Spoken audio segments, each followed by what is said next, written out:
All right, guys, welcome to the Sponsor Spotlight segment. This week, a new partner of ours, MOTIV, and we've got Rich Swisher here, who you and I have got a history going back to racing. You tell us a little bit about your history, and then we'll get to that. But give us some background on you real quick. All right. We're Arizona guys. Yep. I've known that, but I just filled you in on that. So, grew up out there without motocross, but was just insanely ate up with motocross from the time I was little. I was in a rodeo family, and they did not speak motorcycle.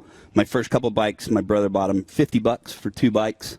The good one the throttle wasn't connected to the throttle cable, so you had to pull on the throttle cable. Nice. So I was committed to riding. I went in the military out of high school and was stationed in, my last assignment was in New Mexico. And I finally had enough money to okay, I can go get a bike and do some riding and racing. And I popped into Bobby J's Yamaha, the Johnson's family. Mm-hmm. And they let me take a YZ125 off the showroom floor down the street to a vacant lot and ride it around. They knew what they were doing. Because I had no intention to buy. I was window shopping, and so I was in. I didn't actually buy. I went to a Honda shop and bought a 93 CR125. That's a huge mistake. Oh, man. Should have been a Yamaha. 93? Those were good CR125s. Yeah, all right. I give you that. So started racing out there and was around, Ryan Clark was the super fast guy at Moriarty. And you would hear and see about the guys in the mini cycle class. It was all the Johnsons, Tedescos, Buckaloo. Buckaloo was getting some national attention. And but I didn't really know any of them very well. But through knowing people in racing or whatnot, I get out of the military, come out to LAPD because I wanted to come out and get in the motorcycle industry, but I had no idea what I wanted to do. I didn't want to be a bike salesman at a dealership, but I'm like, whatever, I just got to be near bikes. Yeah. And ended up really liking LAPD. I'd done a bunch of really cool stuff in the military that lined me up well for cool stuff to do there, but I didn't have plans on staying. And I ended up linking up with Charlie Beck when he was Sergeant Beck, not Chief Beck, and we started the LAPD motocross team and reached out to Troy Lee, FMF, really, and it was at FMF. It was Big Donnie and Danny Laporte. The motorcycle industry was so cool to us. Mm-hmm. That kind of we built we had 35 guys from the department that would go out and race. It was a really cool thing. And those toys came about. And that's where I met you. Was my brother is he's the king of die-cast in the toy world. And he had gone to this small company, and we were all nervous. He was like a bigwig at Mattel. Okay. And then he goes over to the small company. That was Jack specific? Yeah. Okay. And I was like, okay, well, he's a sharp guy. I'm like, all right. He calls me up and he's like, hey, I got the new. They want me to reinvent the Tech Deck skateboard, and you can't improve upon it. So I invented finger bicycles. And I was like, Gary, go back to Mattel fast. Get back there before these ideas get out. And anyway, so I helped them do. They were gonna do the brands that Target and Walmart carried, so their toys would get in there. And I'm like, no. Here's what you do in BMX. That worked out really good. I talked them. I had been pushing moto all along, so when it did go moto, they started paying me to consult a little bit on the BMX thing too. And then I started reaching out to guys. And when I got out there, I saw that there were a few guys that had good representation, and there were a bunch of guys that were really kind of being taken advantage of. Yeah. And so I'm full-time with my career. It's going great. At the time, I was undercover working anti-terrorist division, long hair, having fun, racing moto all I want, and with good sponsorship for once. And I kept running into people that they were just not being taken care of. You were one you're at Blimpie Suzuki, I think. No, I was at Primal Impulse Suzuki. Okay, yeah, you're right. And I was just thinking because I had you on this big pedestal, and I'm like, this should be way bigger. But I'm fanboy. I'm like Cycle News. I'm figuring out where I can get a copy on Wednesday rather than waiting on Thursday. And I got connected with the Tedescos somehow, and Dave, Ivan and Gio's dad, was like, hey, Ivan's moving out there. I think Gio was dealing with his injury. I don't remember if he was moving out there, but he's moving out there. Would you just kind of watch over him? Would you just kind of check in? So I go and meet Ivan, I meet Keith and Isaiah Johnson, and a few other folks, and it just turned into okay, well, let me look over this stuff. I was pretty good with contracts and stuff like that, and started representing guys and told the toy company, like, no, I'm not going to take any money as a consultant. I'm just going to help these people out. And before long, it turned into full-on representing a whole lot of guys, built a really cool agency, worked with a lot of amazing athletes, and became friends with guys that were, posters on my wall. Brock Glover and Roger DeCoster and Eric Kehoe, and just so many really cool people. Just the list goes on and on. It's pretty amazing for a fanboy that could never get enough to be able to actually rub shoulders and travel overseas. That was probably the funnest stuff. That was, I grabbed that bull by the horns and traveling around the world with all you guys and all the funny stories that come out of that. You lived the dream, man. Got into the sport you love and found a way to make a living. Totally did. And you hooked us up, those toys, man. That was like, if you had just said, hey, we're going to make a toy of you, I'll give you a box of them, I'd have been like, sweet. Well, that's what was going on. And I was like, no. I don't know. I'm always, and this probably rolls into MOTIV, I'm Mr. Justice guy. Okay. I don't like seeing anybody slighted, shorted. I can't stand a bully. And whether I am fitting up to the challenge or not, I jump in. You just take it on anyway. I do. So, all right. So that brings us up to this project. Explain to me the best you can what MOTIV is. It is. It's an organization that works on empowering people that are trapped by a variety of circumstances. Sometimes it's generational poverty. Other times it's belief systems, like very immoral stuff, like where we're at in the Amazonian jungle and stuff like that. The practices and what they think is okay is really not, and it has tons of damaging societal ramifications. Other times it's they might be trapped by handouts. So we developed kind of a holistic system, a portfolio of programs that work together to get people to a place of independence and self-sufficiency. Okay. And so there's many aspects in your life that are required to be touched in order to get there. Ours is what we got really blessed with right off the bat was Bitcoin.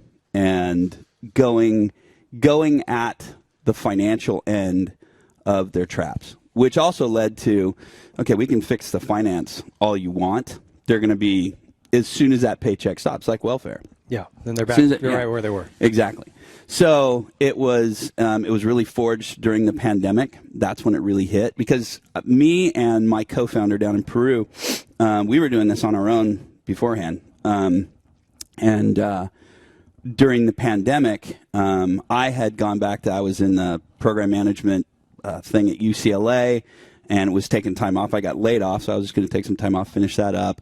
And he's down there scrambling, trying to get any kind of work he can. His ministry, I don't think they were able to keep paying him and stuff. And we knew about being able, some places that we could get Bitcoin if we could turn it into circular transactions. And there's one that I'm not fit and ready and up to speed on, so I dove right in, and we could because of the Peru's hit harder than any other country in the world. And explain circular transactions. I mean, you and I have talked about it, but just so that everyone else can kind of get their head around that. Right. So if I'm sitting on a big giant pile of Bitcoin, I want the value to go up, and that's what the mindset is on some large Bitcoin players. Is like, okay, well, if you can do things that actually turn it into the currency, you make a utilitarian use out of it, we're supportive of that. And so just to go down there, like our first thing was we were, the problem, Valley Popescu is a Romanian-born missionary pastor down in Peru. He's my co-founder. We came upon this village up in the Andes, remote village, and they have a 5% mortality rate in their children. And the kids are dying from medical conditions related to exposure to cold, primarily through their feet. We came across just some tragic things. We were installing a playground, and neither one of us could walk away from that. Neither one of the ministries that we were working with, it was outside of their scope. No ding on them. It wasn't their thing. And so he and I were like, well, we have to do this. And we took efforts to, there was a child that was in desperate need right then. So we made efforts to get him dialed in as well. So when I went and asked for the donation, I was like, I have no idea how to turn this circular, but I need to buy a whole bunch of athletic hiking boots, socks, and I'm going to pay for 2 foot medical specialist visits a year to go out to this remote village and educate them up, check on them, do this kind of thing. And it wasn't that much. It was $2,500 to save 5 kids. So we had been doing that, and then when we went and approached about this donation, I was more than generous and said, here's extra, play with it. This will cover that. So we did 4 villages, and we were able to purchase the shoes from a manufacturer in Cusco. The other thing is, we want to help the local area. We were able to purchase that in Bitcoin, but that's not circular. That guy could just cash it in, or he could just hold it. And what you really want for circular is you want the purchaser to buy it from a retailer, let's say. The retailer be able to pay some of their employees' wages in Bitcoin, some or all, and then buy from their wholesaler in Bitcoin. We want the wholesaler to buy from the producer, or the origination company. And so what Valley was dealing with, he had thousands of people under his care in Lima, Cusco, Iquitos, like all the regions of Peru, but primarily in Lima is like 11 million people, urban, a lot of poverty, but a mix. There's nice areas too, and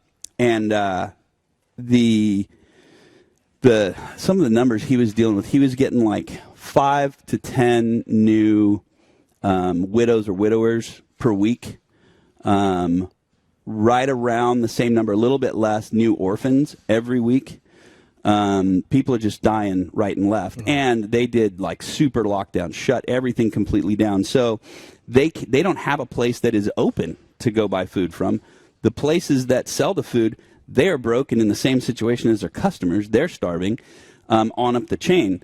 Thankfully, Valley grew up in communist Romania. He knows a little bit about making things happen in markets like that. And he really created some innovative ways to get these stores open, teach them how to download a Bitcoin wallet, teach them and the people how to transact in Bitcoin, all while dealing with the distancing and everything. And we started providing, we'd call them basic baskets, where you get a week's worth of nutrition for a family, and you're spending it in Bitcoin, learning about Bitcoin. The stores are accepting it, and then we started going to the wholesalers where they're getting product, and even some producers, and saying like, hey, look, you need to sell your stuff. Here's how you can do it, but it's got to be in Bitcoin. And so we were able to really make some headway. So basically, you guys take Bitcoin, go to some type of impoverished area where it's just a disaster, and create an ecosystem where there's commerce going on that's all Bitcoin, and turn that into a real currency. Somewhat. I would say what we do is we go there and we place a hub. We call it a hub. So it's educational. We have we call it our 5 E's. We educate, and then we equip, and then we empower. And that helps emancipate them from the things that are holding them down. And then we're very big on, all right, now it's time to elevate your community.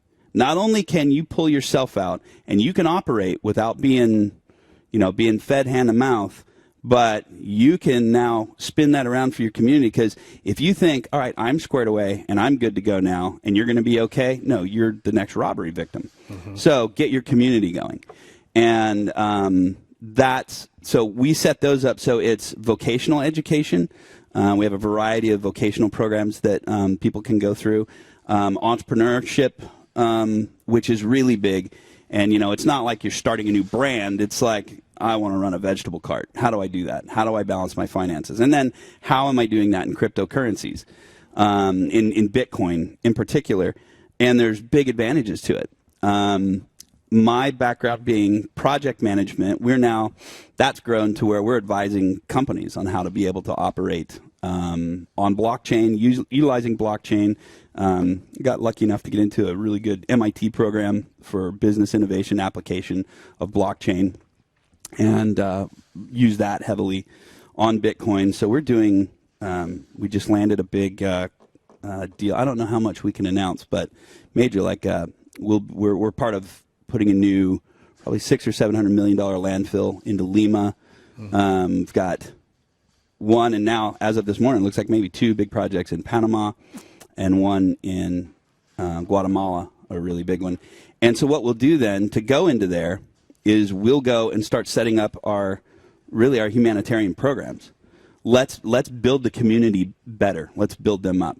And like with the landfill thing in Lima, it's going to be everything from collections all the way up to waste to energy landfill operations. Well, you're going to be hurting some sub-economies that the people that we serve. That's the other thing. We believe that you build an economy from the bottom up. You don't go to the middle class. Yes, we have wealthy people down there. All right, how do I do this and how do I do that?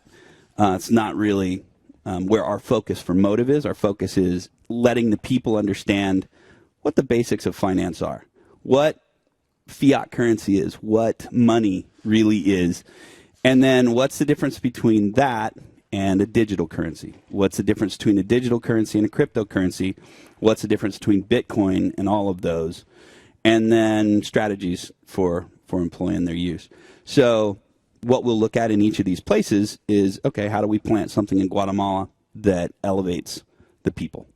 We work with partners where that's how we run everything. So we'll go there and we'll find organizations that are and have proven to be truly dedicated to serving those in need, and that run efficient, smooth operations. We'll roll in, and we have a set of standard operating procedures, and we have this portfolio of programs, and we'll go in and we'll take a look at what resources they have, what resources they would need, and then custom tailor fit. Like we're probably in Guatemala, we're not going to have freezing feet. So that program will take a different shape or not really be involved.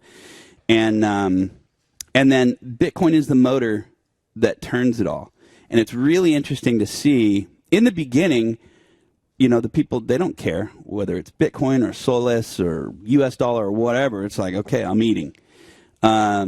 As they get going, as they get this fuller education, they start really, for the first time, mapping out a future and seeing like, oh, well, I could do that. Well, we could put this aside, and here I can prepare myself for this. And Americans don't understand how transformational that is and what it takes to get somebody there. So it's pretty neat watching those light bulbs slowly turn on, and at the different age levels, at how quickly they turn on. We work Bitcoin Beach in El Salvador.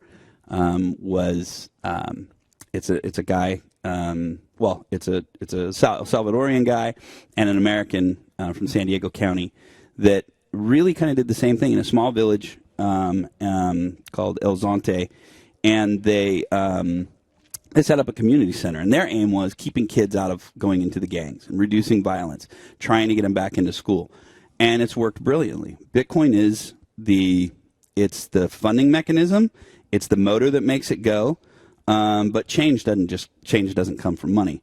So it's putting that holistic package together, and the Bitcoin is just a big, huge help because of the industriousness that you see out of these young people. And not only is it this kid, like I met this one, I can't think of his name, I'd love to mention him. But he's 18 years old, starting his freshman year of high school. He's taking the last 4 years off. He's just going to surf and work odd jobs. Like, that's all you can do here. Mm-hmm. So it's easy to see why he'd end up, popping into MS-13 or whatever. And he hadn't. But now he sees all kinds of future. He's a part of a technology that is going to sweep across the world. Blockchain, everything's switching over from one infrastructure, HTTPS infrastructure, over to blockchain. That's just, it's already happening. It's not that it's coming. He gets to realize, like, I get to be a part of that. He's encouraged to go and learn something. And in the remote areas and in the third world where there's so much burden of poverty and lack of opportunities, the democratization that comes along with blockchain and Bitcoin, as long as you have connectivity, which is also exploding right now, it's amazing on how it can transform that third world. So that's our focus, really, is going at those people that are stuck in the without category and giving them the basic tools so that they can get up and get going on their own. And as this starts to build momentum, I mean, this is something you could take all around the world. I'm sure that's the goal. Yeah. End game, right? Would be find these same communities globally and implement the same package. Yeah, I mean, it comes down to, you look at the biggest lessons that we've learned have been about human nature and tendencies. And a lot of lessons are really ugly, and you can't describe them in a politically correct way. But they are reversible. And the one of the biggest challenges that we run into in Peru is, well, yeah, you can do that. Well, we can't do that. And the reasoning behind it isn't that I live in America or is that I'm well-funded or anything like that. They believe they're not capable. They believe they are, and I'm not aware of any social circumstance that is telling them that they are culturally, racially, whatever, excluded from being able to do things on their own, but it's a pretty deep belief. Is that right? And turning their minds on from and turning that off and having them go like, wait a minute, no, I can do this.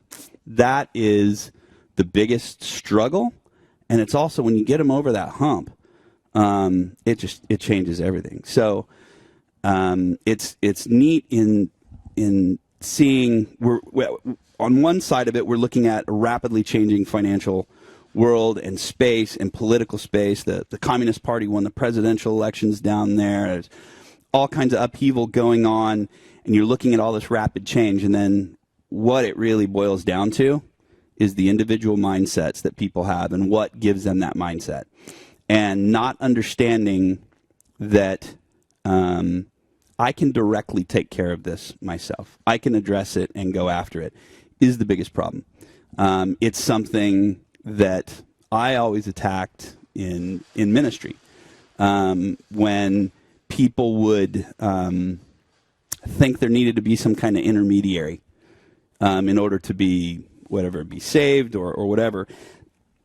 Dealing with it there and letting them know, like, no, you go directly to the man upstairs. That's it. It's nothing in between you and him, unless you want to investigate something or put something in there or think about it. But no, it's directly. Then same thing when you're dealing with employees and you have those that, something needs to be done. You look down, oh, they're already getting it done. Well, that guy's moving on and moving up. And the one that's sitting there waiting to be told each thing they need to do, you got to work with them. You got to let them know, like, hey, let's take a more proactive approach here. So does, like, those places in Peru, is there government assistance for them, or are they just totally on their own out there? The government was trying. I mean, I think the pandemic really put. I'm not a big fan of a lot of the natures and practices of governments, but as like most people, but they were trying to do whatever they could and couldn't. 75% of the people there, they have no record of them. It's not that they're migrants, and there is a ton of Venezuelan migrants down there. But they just don't. They don't exist on paper. They don't exist on paper. Yeah. There is no tax. There's not a tax base. They're not worried about them.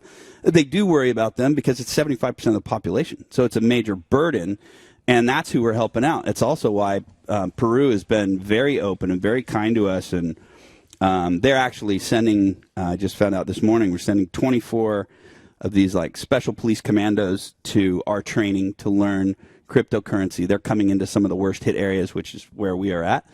We're having a bunch of robberies, street robberies and stuff like that. And it was really encouraging to me to see not only are they're engaging with us because we're helping people, but they're also like, okay, show us how we can use this. And now municipalities, the ambassador of El Salvador was just meeting with the mayor of La Molina, which is we have an office there. But we are looking to take that relationship and put him over with more mayors and just get the government more engaged into, okay, well, how can this help people? Because it won't help the government skim money. It would prevent that. Yeah. The government there's not worried about that with these 75% of the population. They're not making like, tax dollars off them anyway. That's right. They're like, hey, can you help them? Yeah, we can help them a lot. Well, I love the idea. If there is places where these people think the government's going to help them,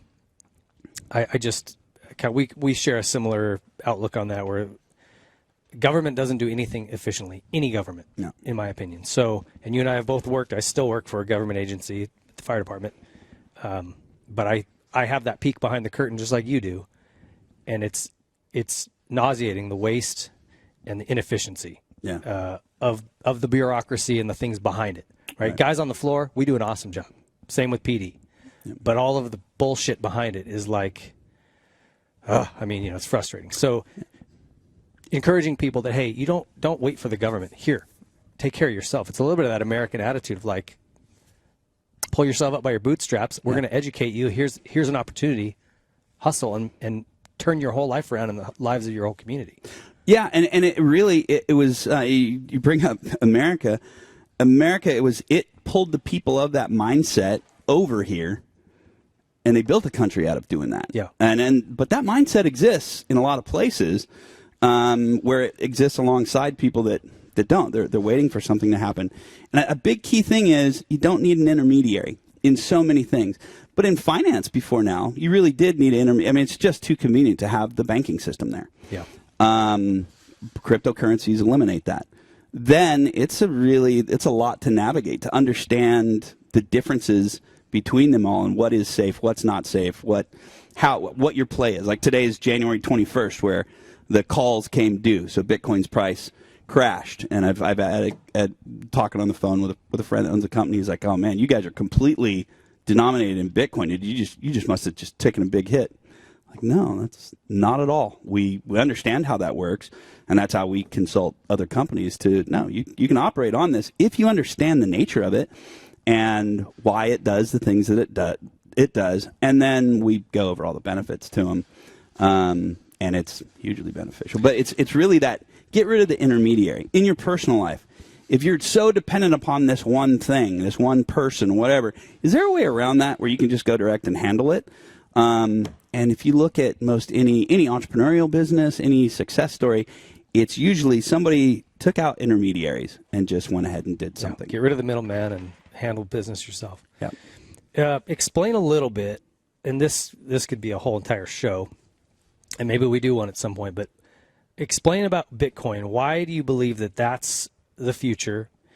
And other cryptocurrencies may or may not play a part, but Bitcoin is going to be the standard. Right. My belief on Bitcoin is that it is the new gold standard. Gold is a standard because of its scarcity. It's easy to rely on that. It does have some utilitarian value, but really it's scarcity that gives it that. Bitcoin has scarcity. None of the others necessarily do. They can promise to. You can hope that they will, but it's actually built into Bitcoin's blockchain and the programming that it's limited to 21 million coins. It could be changed, but it would in order to make that change happen, it has to have 90% of all of the computers running the Bitcoin node around the world agree to that change. There are a lot of smart people and companies and nations and all invested in that. They're not going to make bad decisions. Not going to make horrible ones, at least. So there might come a time. The last Bitcoin will be mined in 2042. There could come a time where they say, okay, no, we need to. It's smarter to add more. It will be 90% of everyone running a Bitcoin node around the whole world agreeing to that. That would make that change happen. Yeah, you can't get 90% of people to agree on anything. Right, and it's not. People talk about decentralized finance and they throw all the cryptocurrencies in there.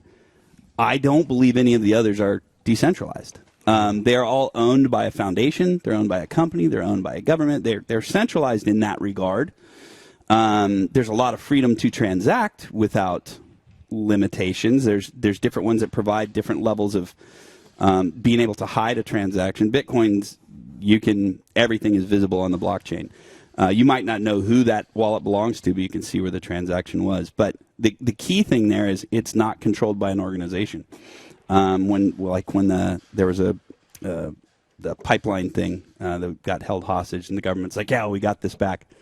The way they got the only time I'm aware of where they seized a large amount of Bitcoin back was the Silk Road guy, and that's an operation that goes into what I'm familiar with in my background.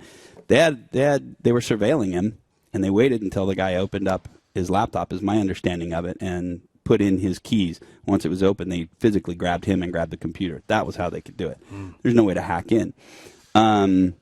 So Bitcoin having that scarcity, having a very, very limited ability to make changes to it, and having that super majority requirement gives me a lot of comfort.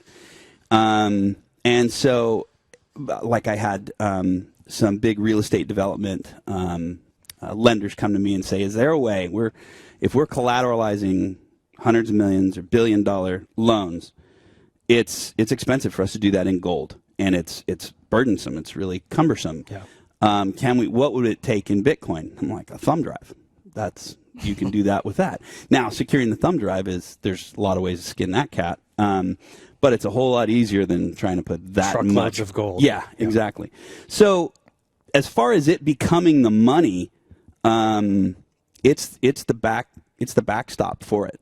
It works great as a currency, as a transaction. You can also use altcoins for that, but then you have volatility. And a lot of Bitcoin maximalists are very anti all the other coins. People make tons of money off of penny stocks, trading and whatnot. I'm not smart enough to do that, but the other coins are good for that. Ethereum has a really, that's one that you can really count on. It's like buying a stock in Apple. Yeah. It's not guaranteed, but Apple's pretty good. And the blockchain that Ethereum was built on is really built to build the decentralized apps on really well. And Bitcoin's blockchain wasn't designed necessarily for that. So it's interesting watching the development of blockchain and how that'll spread. But it's certainly that being the new infrastructure, the scarcity, the ease of operation, the ability to eliminate a middleman. I started looking into the history of fiat currency, government issued currency, and why it came about.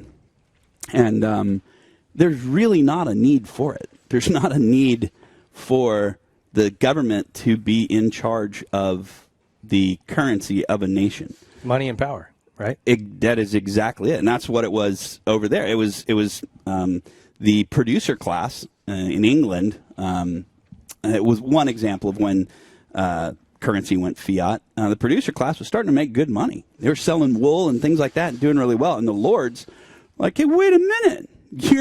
You're making great money here. This is on my land. I own the land. This is all mine. So you can only transact now in my coin. And so now they control it, they funnel it, and they take a percentage of every sale going. I do believe in taxes. That's A-okay, fine. And you can tax Bitcoin, and you can come up with regulation. There's great ways to do that. I think it's important to do that. But as far as manipulating the value, inflating it, and deflating it, and playing all those kind of games, we all suffer for that. Yeah. There's what no are we need. at 7? What's our inflation rate right now? Oh, I don't. It's nuts. Well, and they're talking about it one way or the other. Whichever side of the aisle you're hoping wins, inflation is going to be one of the major determining factors on that. Yeah, everybody loses. So do you think those parties might want to manipulate it to either make it bad enough to where they win, or manipulate it falsely so it looks okay so they win, or just shouldn't be a factor? Well, and again, government doesn't do anything efficiently. So there's corruption in all government, bar none, as far as I'm concerned. Yeah. And that's one thing about Bitcoin that I really appreciate, is that it's controlled by people who have Bitcoin. It's controlled by math, a math algorithm. That's what it's. It's like the great thing about the United States is ideally we're controlled by a constitution. I'm an originalist when it comes to constitution. We're controlled by a constitution. It keeps things pretty well grounded.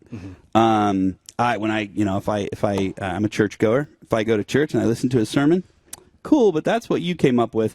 I'm going to go to the scripture. This hasn't changed in thousands of years. I'm going to go to that. And then when it comes to currency, if we could have the same thing where no, I know the rules. The rules are all laid out and everybody has the same rules. I don't see why it shouldn't be that way. Yeah, it's just a much cleaner setup. Yeah. So I love what you're doing. I love the Christian component of it. Tell me how this relates to our motocross community and how they can be involved. Well, for one, we are not a ministry, and there's no faith litmus test. Honestly, right now within the organization, we are definitely very much a minority as far as Christian guys. It just happens to align in a certain way with my faith, and it really aligns in no intermediary necessary. It aligns with helping people because not just because it helps them, it helps you and it helps the community. It just makes sense in a lot of ways. So it happened to be a couple of guys that are Christians that kicked it off.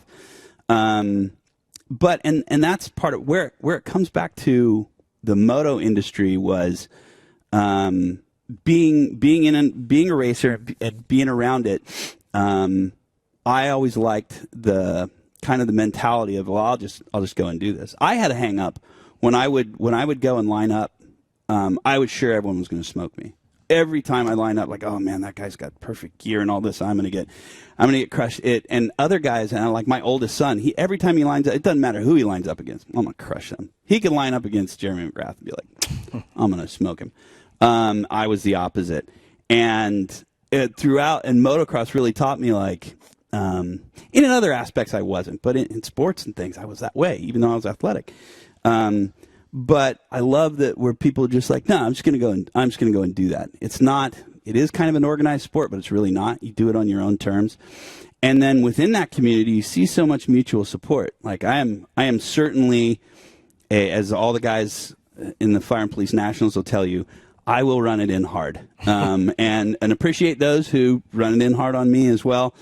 I'm also the guy that, you need a part, and I got one. You know, I've pulled my silencer off and given it to somebody else and then get it back for my next moto or whatever. I really love that aspect of it, that, okay, you can separate. Yeah, we're gonna go at it, and then I'm going to help you because we're cut from the same cloth. It's brotherhood. Yeah. And I've known of people that do great things. The Jeff Jaton and the 3-in-1 group, good friend of mine, and what they do is great. So many others. I mean, Road Recovery is probably the chief of all examples. But down to what the individuals do when they jump in. I remember when Button had his big thing, and it was my understanding that Jeremy came in and just did a bunch for him. And I see that all throughout, and I want to highlight that on various levels. When I started working in pro motocross and I'd go to the races, man, I couldn't eat all the food that was offered to me just cruising around in the pits. Mm-hmm. Paul Lindsay at Moto World always had like a spread set up, and it was for no other reason other than, well, this is what you do in moto. You feed the people. Here you go. Have this. Yeah. I remember the McGraths and all their barbecues and all that. And it wasn't, and that was when, he was the king. He was everything. And it didn't matter who you were. It was like, all right, here you go. Yeah, no, this was great. And Jack could tell you, what a great job he did cooking this up and stuff. And I like that mentality about it. I do miss being in the moto industry. Can't race anymore. So I thought, okay, well, this might be a way we can highlight some of that really good-natured competitiveness where, we'll compete. I don't need to go way out of my way to help you. I can just make helping other people around me be part of how I do things. Mm-hmm. So I would love to have people that watch your show send in like, hey, here, I know of a person that's doing this, or I am doing this, or this group is doing this or doing that. Like I talked to Ronnie Feist and the ministry that he has going on. His is a ministry thing. Great. Other people, it does not need to be a ministry whatsoever. Has everything to do with that cool nature. I like to highlight the pieces of moto. I don't know, your kids are growing. My oldest is now getting ready to turn 33 next week. And we talk life lessons based around racing and riding a whole lot. We'd have the drives. It sucks being in California, how far you have to drive to get to a track. But it's great going out, and the whole way out there, it's not father-son conversation. It's guys riding. And on the way back, it's definitely riding. And then it turned for me quickly into my kids telling me how I could go faster if I would just, So Of course. I want to bring that element into it and support the show. I love getting on and watching. I haven't watched all the episodes, but I've watched tons of them, and so like being able to keep it going. Well, I love it. I love what you're doing. I again, we're going to work through kind of ways we can help to prop you guys up, support you guys, and promote you guys. So we'll continue to work through that. But folks that are interested, man, reach out to me on social media, connect through you guys.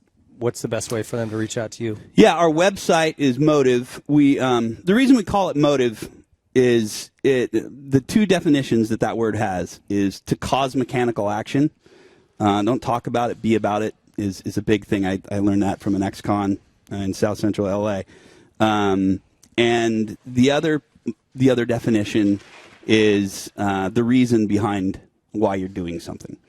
And we didn't put an E on the end of it because that E makes no sense. There should be no E on the end of MOTIV. It's MOTIV. And I thought, well, that'll help us get URLs and be unique. No, most people spell it without the E. Is that right? Around the world, yeah. So what is it, motiv.org? Motiv.ngo. Non-governmental organization. So motiv.ngo, and then all of our social media handles are pretty much aligned with. We haven't got our YouTube one dialed in yet, but it's MOTIV NGO Global. Okay. So Twitter and we really we're very new. We just launched our social media 2 weeks ago. Okay. Our platforms on that. So you can connect to us through that. We'd love to.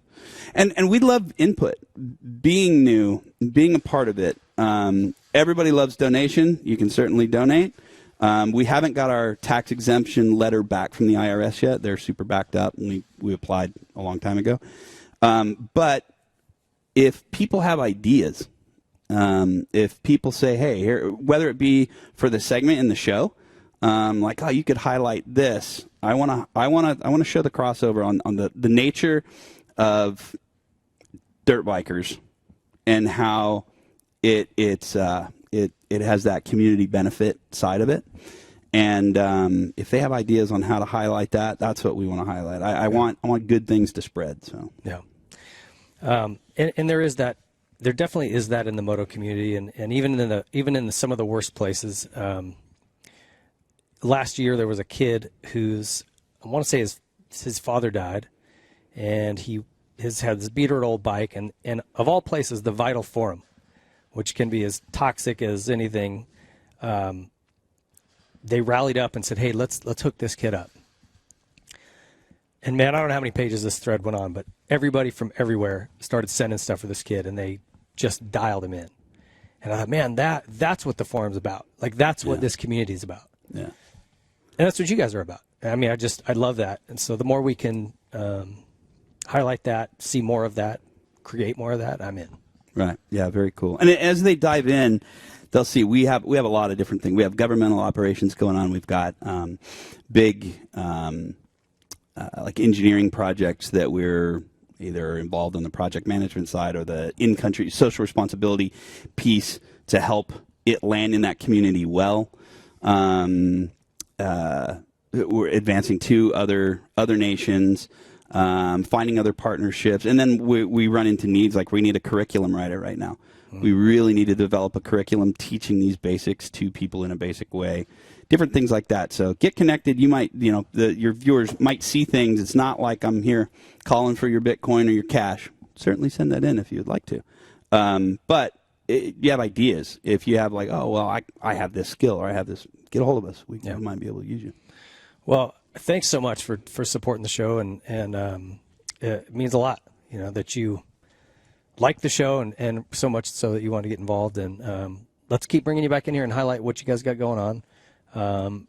And we'll continue to highlight different people within our sport that are kind of aligned with what you guys are doing. Yeah, very cool. I'm stoked to be on. Rich, thanks so much. All right, thanks, Dave. Rich Swisher and MOTIV. Get over to @MOTIV NGO Global and follow those guys and all that they've got going on. Stay tuned. We'll be back up to wrap up the show. I wanna be bad with you, girl, like we're robbing.